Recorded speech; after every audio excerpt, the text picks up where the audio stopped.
Welcome to the F Sharp Podcast, presented by Harmoney Wealth, a podcast geared to educate you on all things financial. Co-hosts Tanner Bortnem and Adam Henning discuss various financial topics presented in a consumable and entertaining manner. Tanner is a certified financial planner, JD, and financial expert, while Adam is a marketing professional and small business owner. It's time to harmonize. Sit back and enjoy the episode.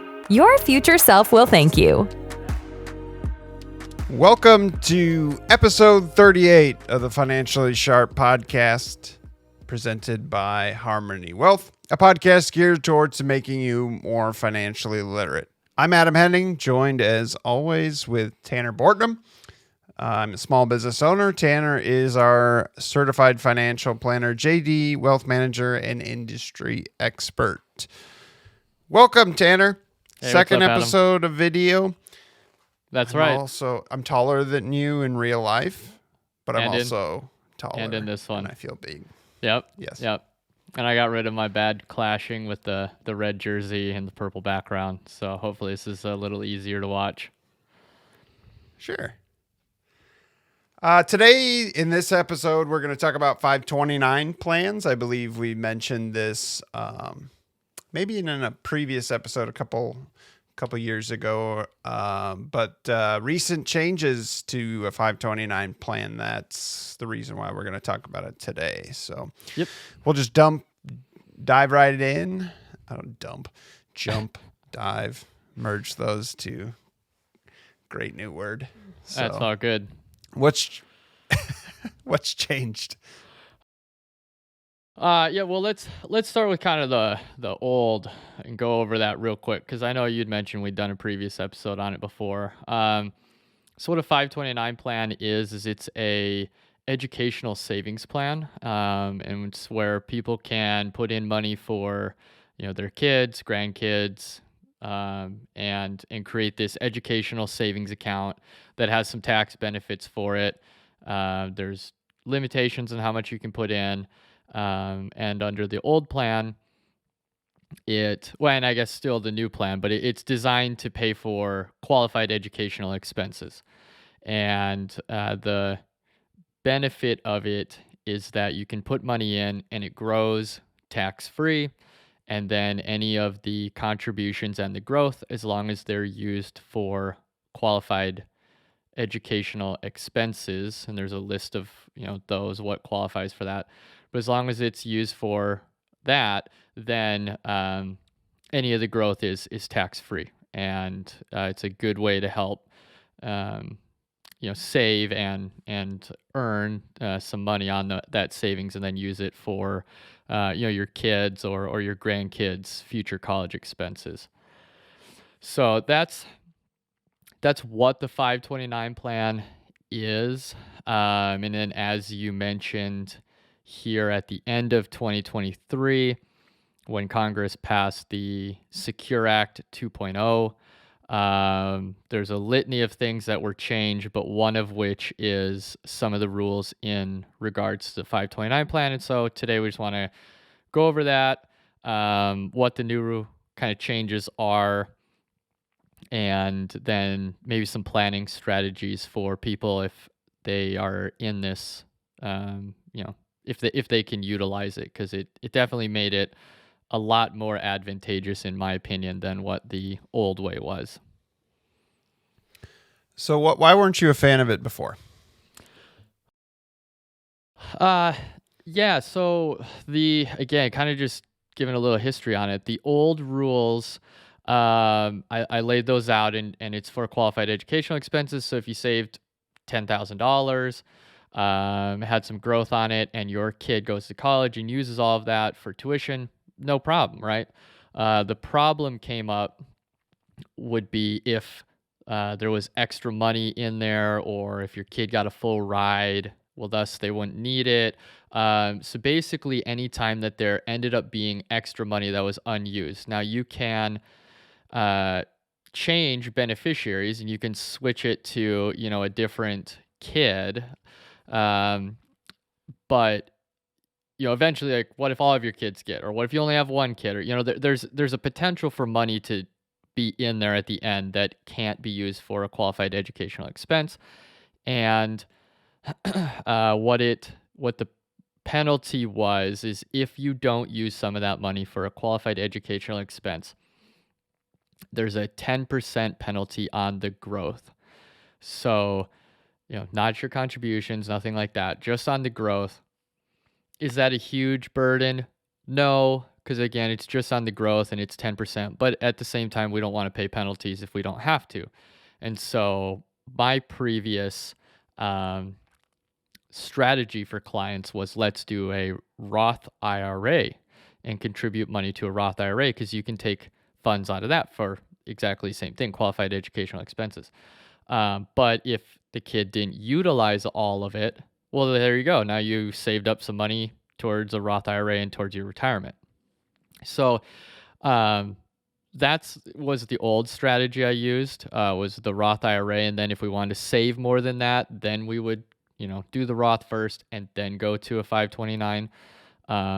But now with the new changes in the rules, the strategy is going to change. It's going to be more of a hand-in-hand combo, in my opinion, with the Roth IRA and the 529 working together, and being able to use both of them equally, just kind of depending upon where you're at, how old is your kid, how many kids do you have, different things like that may sway the percentages. But you'll definitely want to bring the 529 back to the forefront now and have that discussion with your advisor. Was there a catalyst for this changing, or why did they include this change? From is even an answer. No, that we know. no. Yeah, from everything I've read, the argument for what has changed is that if you're going to save for a kid's educational expenses and they don't use all the money, you should not be penalized for saving. And I think there's some validity in that. Now, when you kind of look behind the curtain and you look at it, like I'd mentioned, it is a 10% penalty, and no one, if we can avoid that, we want to do that, obviously. But it's 10% penalty just on the growth. It's not like you get penalized on everything that you put in there. And the other aspect of it is overwhelmingly 529 plans are utilized by not even just middle class families, like high income families. And I'm not here to get into the politics of high income earners versus, low income earners or any of that. It's just, if someone can have a 10% penalty on something and be able to pay for that, of course, it's usually someone that's better off. And so that's one of the things that I'm reading, the complaints about the new changes to the rule, is that it definitely benefits the wealthy. And it does. It does. If you're a low income person, you probably don't have a ton of extra money to save for your kids' education. So you can't even utilize these new rules that are very beneficial. So it will be, middle class and high income earners that this will benefit more, because they'll have the capacity to use the rules. So I think it just kind of started. How do you create something that doesn't benefit the wealthy? I mean, I understand that you could probably put some type of condition on there from an earning standpoint, but yeah, that's what it would be. Not to do a sidebar, but no, it's a good question. How do you regulate that? And Yeah. it just seems like that's always the one of the first things that we argue about is, it's just another program or another policy that benefits the rich, if we want to focus on that, because it also might be intended for the middle class or the low income, but I think you bring up a very valid point. We can take this sidebar real quick. Each bill that gets passed would have its own way of how do you limit it not being just a benefit for the wealthy. This one would have been, an easy way for them to do this would be to put an income limit on this.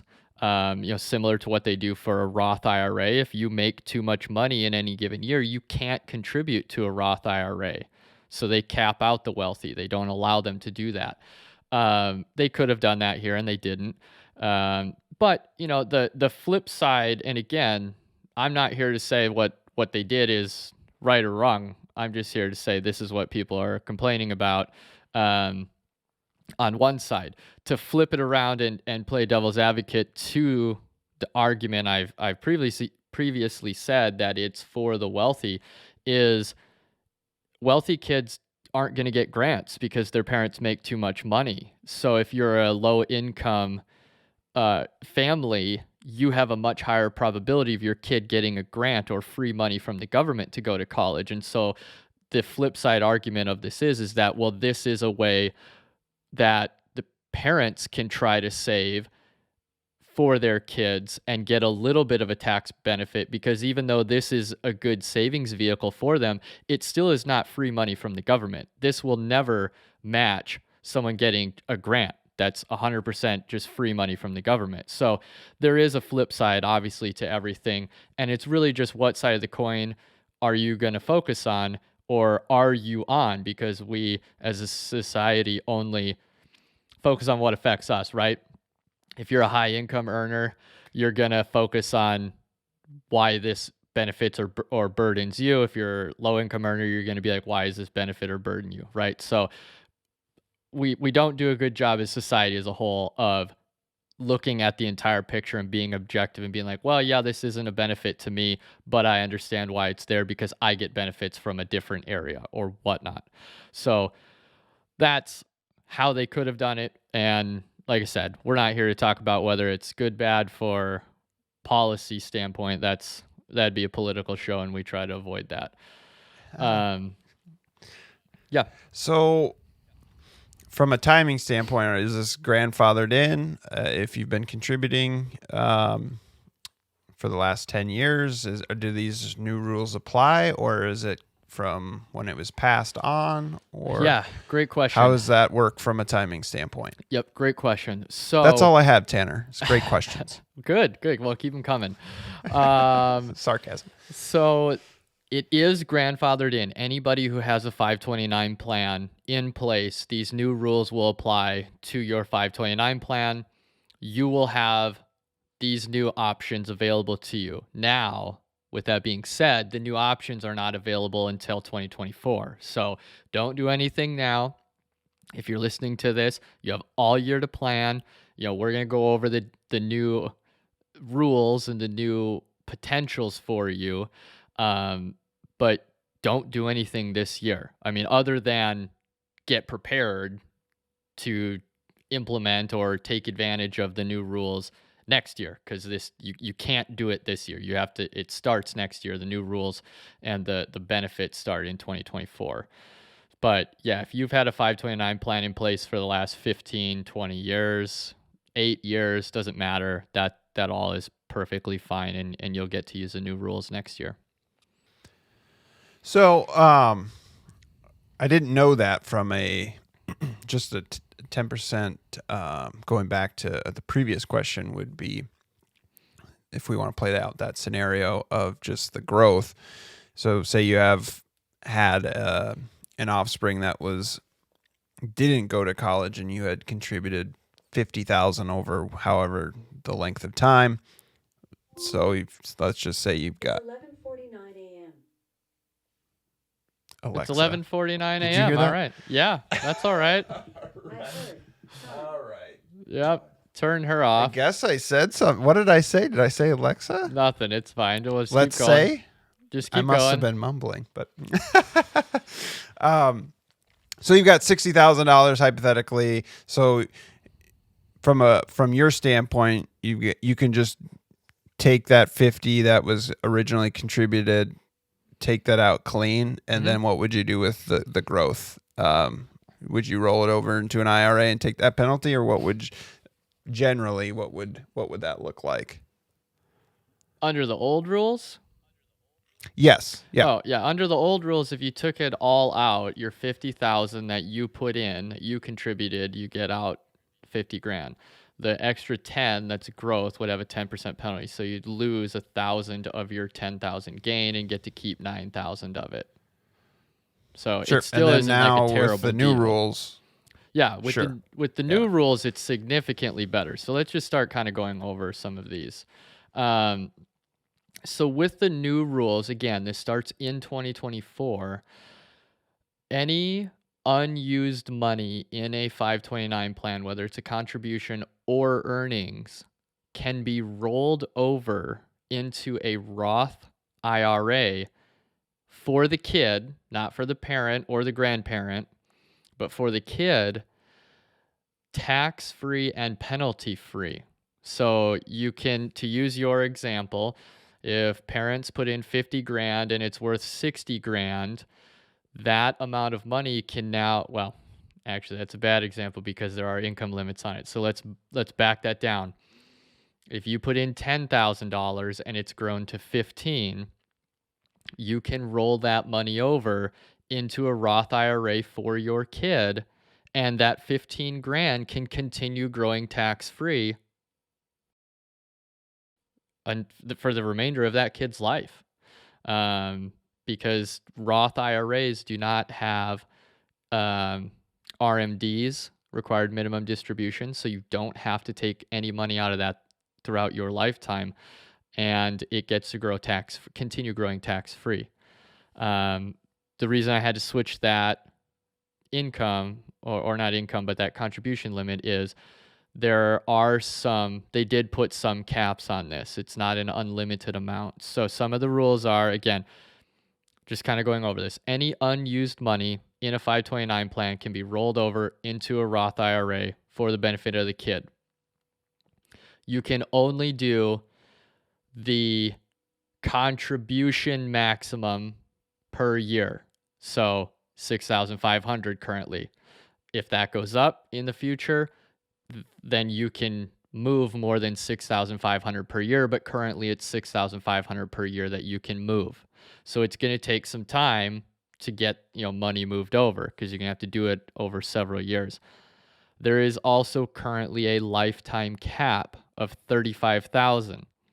Now, reading this, how I read it is, I believe it's per child is 35,000, but it's not crystal clear. And so again, that's why it's nice that this doesn't start till 2024. We can figure out, did they mean 35,000 per kid, or did they mean 35,000 per family, per adult? Like, is it per each parent? So you have 70,000 as a max. I think it's going to be per kid, but we're going to need more guidance from the IRS on this.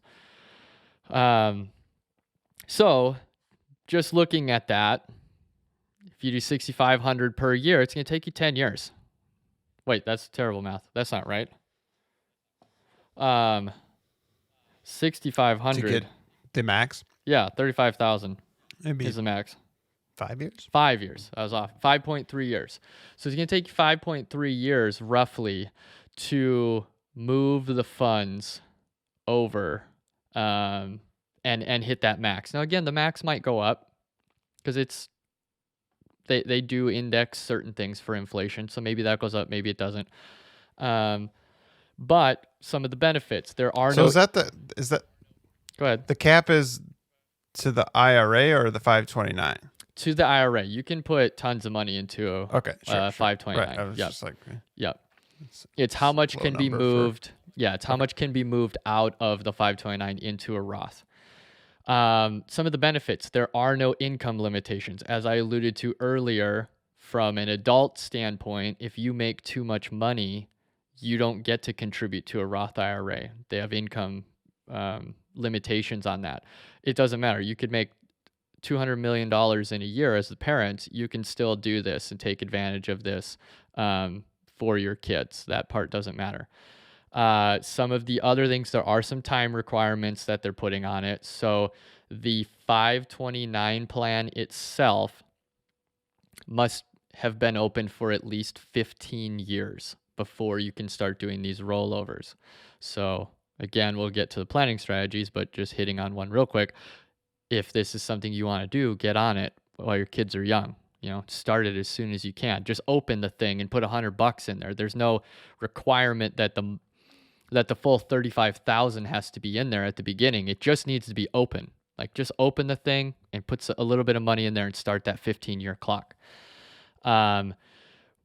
Another caveat with this is, and it's a little bit of a gray area, but how it reads is the 15-year requirement is for the same beneficiary. So again, as I alluded to under the old rules, and you still you can change beneficiaries. So if you have 4 kids and kid number 1 goes to school and gets a full ride, you can switch the beneficiary to kid number 2. You still have the right to do that, but it seems, again, we'll need more clarification on this, but it seems like that very well could start a new 15-year clock. So again, to avoid this, open a 529 for every single kid. Then you don't have to worry about it. Because you can always... Do you have to... Weed question. Do you have to be the guardian? Or how does that language work? What do you mean? Is it I can't open a 529 for like my niece or nephew. Yeah, you can. Or can I? Yeah. Okay. So how far does that branch out? Grandpa, grandparents? I could open a 529 plan for Miles. Oh. Yeah. Interesting. Yeah. So 529 plans can be opened. Why? Is that... Well, because people aren't going to do that. That's the thing. Like, I'm not going to just come open There's no an account. Right. Sure, no. So there, Okay. I'm, and this is the part, I'll be very honest. I don't know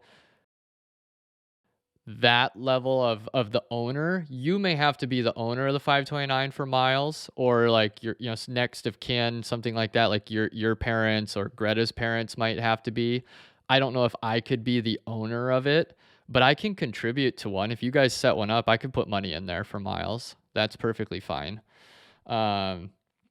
Anyways, so with that, getting back to that, so that 15 years that they want it to be opened, and then the other aspect of it is once you have it opened, the money needs to be in there 5 or more years before you can roll it over, and that's similar to a Roth conversion. It's like a 5-year clock for a Roth conversion. So the money needs to be in the 529 plan for at least 5 years.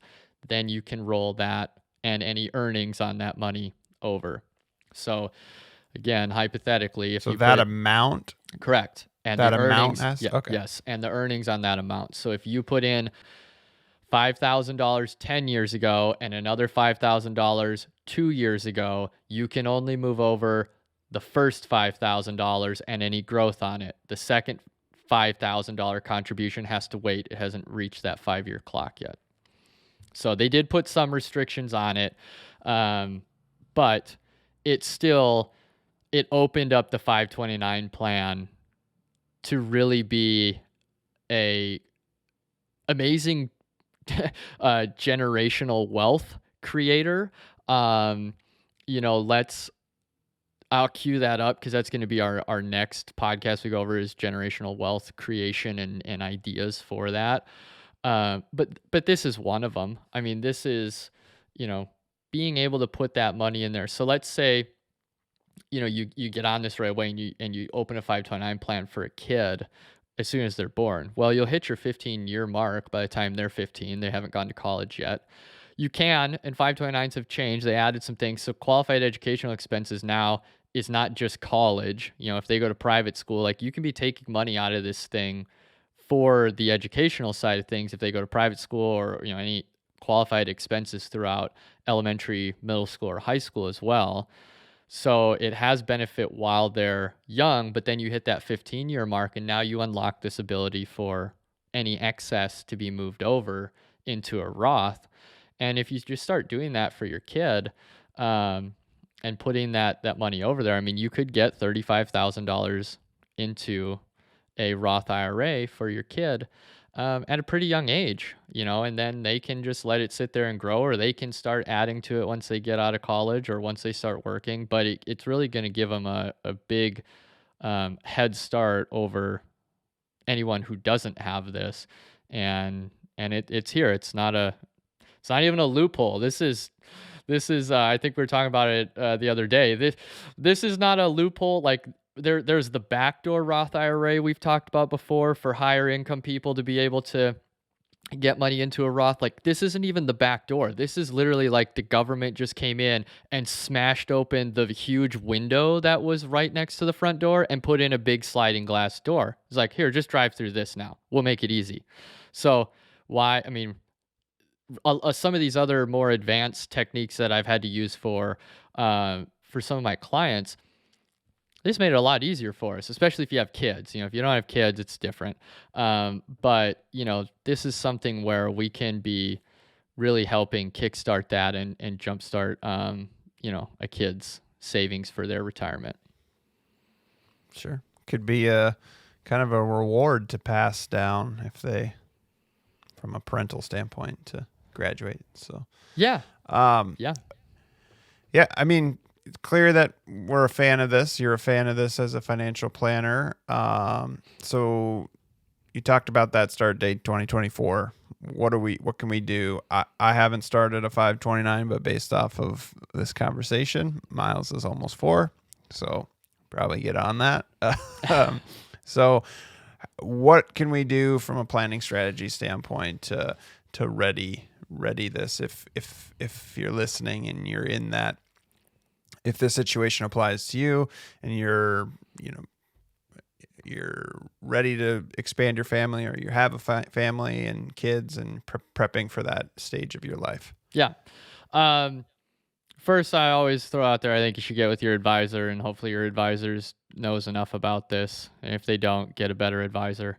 But really, the key is kind of, do you have kids? If you're a grandparent level, the discussion is going to be different. Can you still do something like this? Yeah, but that's going to be more of the generational wealth transfer. It's not going to be how, a huge benefit for you yourself, so to speak.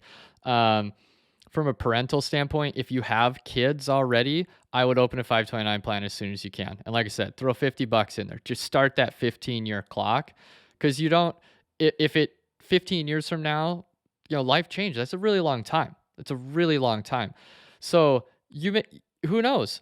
Maybe college is free by then. I mean, I have no idea where we're going to be in 15 years. Maybe your kid gets a full ride. Maybe we don't know. But at least you've started that 15-year clock. That to me is the biggest burden, that 15 years. So just get that started as soon as you can. So open the 529 plan for each of your kids, and just get that clock going for you. Then get, either with your advisor or start looking into this yourself, and, start putting some funds in there. And this is where the planning and financial planning is going to really come into play, because there are going to be education or likely to be educational expenses that you can take out of this. So, if you have the ability to, you're likely going to want to put in more than the $35,000, because the $35,000 is what you can just roll over. So if you have more than that and there's educational expenses, well, you can use the educational expenses and deplete that. And you also need to have the planning, because the amount of money you put in there is going to be growing. So you don't want to get too much in there either, so to speak. You don't want to have $100,000 in there unless there's going to be tons and tons of educational expenses, because it's, then you're kind of stuck with it as the educational side, and you're in the same problem that under the old rules, right? You have too much money in there, and there's going to end up, because you can only pull the 35 out. So, get a plan, and as the big one, like I said, start that 15-year clock. And as you get closer, you're going to have a decent idea. 1, is my kid going to go to college? 2, if they are, do they get a scholarship? Are they looking like they're going to? Do they have desires for graduate school? Because that adds on more expenses. All those different things of what they want will help guide how much you want to try to put in here. And then the other aspect of it is don't forget about the Roth IRA, though. If you have the ability to put money into a Roth IRA, that helps you. This is really good, and it helps your kid, and it jumpstarts your kid. But the Roth IRA can also be used for educational expenses and jumpstarts you or continues help building you. And we need to make sure, which we'll hit on a lot more in the next episode, but we need to make sure that while yes, we want to take care of our kids, we need to make sure we take care of ourselves, because if we don't take care of ourselves, we become a burden on our kids later in life because we don't have any assets and now they have to take care of us. No one wants that. So it's a fine balance. And again, that's where you need to have some thought, put some thought into it, and really try to work out a good plan that you can put into place for getting this set up and how you want to take advantage of it. Anything else that you want to hit on? I'm just looking at your notes here. So, just from kind of weaponizing this 529 plan. No, we'll go over again, teasing it up for the next episode. We'll go over some more numbers and different things next time of how you can utilize this for generational wealth building, and put out some numbers for people. So stay tuned for that episode coming up. But yeah, really just really look into this. If you don't, and I guess that's it. That would be the other one real quick. If you don't have kids, still pay attention to it, because if you're going to have kids in the future, you'll want to start this as soon as they're born. Like, just open a 529 plan, put $50 in there or whatever the minimum the company requires, and just, again, get that clock started for them, and then you can figure it out as you go. But it definitely is something that opened up a lot of flexibility and a lot of ability to grow money tax-free, either for the education or to jumpstart for your kids, both of which are amazing things, and you get to do it with tax-free growth, which is the best type of growth. So definitely look into it further. Right on. I think that's, I'm looking at it side by side. I look dead. You have such a nich Phoenix sun glow to you. Well, I also and tan. I tan here I pretty am. well. Well, so do I, but I haven't seen You're in the sun winter, yeah. all winter. You're like a And groundhog. It doesn't help that I spent literally 2 hours this morning snow blowing, probably the most snow I've ever snow blowed in my life. So that says something, since I've lived in the Midwest my entire adult life. So I probably have nasty windburn, but no, can't tell that. Tanner,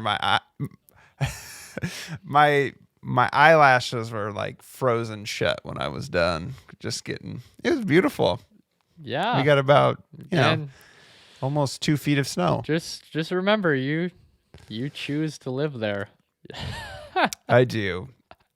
And I need to, I don't know, I look like a ghost. So I might have to go fake might bake. have to fix that. So I apologize. Yeah. Or just, get my towel out and lay in the driveway. There you go. Anything else you want to add? Nope. I think that's good for this episode. All right. Well, you just kind of teased up our next episode, so pay attention to that as we roll into episode 39. So that'll do it for us. Support our podcast by pressing that follow button, leave a 5-star review. Most importantly, tell a friend. If you have any questions or suggestions for a future podcast episode, shoot us an email. That's podcast@financiallysharp.com. podcast@financiallysharp.com. Thanks for listening and watching. You'll hear us and see us in the next episode. This podcast is for informational and entertainment purposes only and should not be relied upon as a basis for investment decisions. This podcast does not engage in rendering legal, tax, financial, or other professional services. Investment advisory services are offered through Harmoney Wealth, a registered investment advisor authorized to do business in states where registered or otherwise exempt from registration. If you have questions pertaining to your specific situation, please contact Harmoney Wealth at 602-935-5155 or at harmoneywealthaz.com.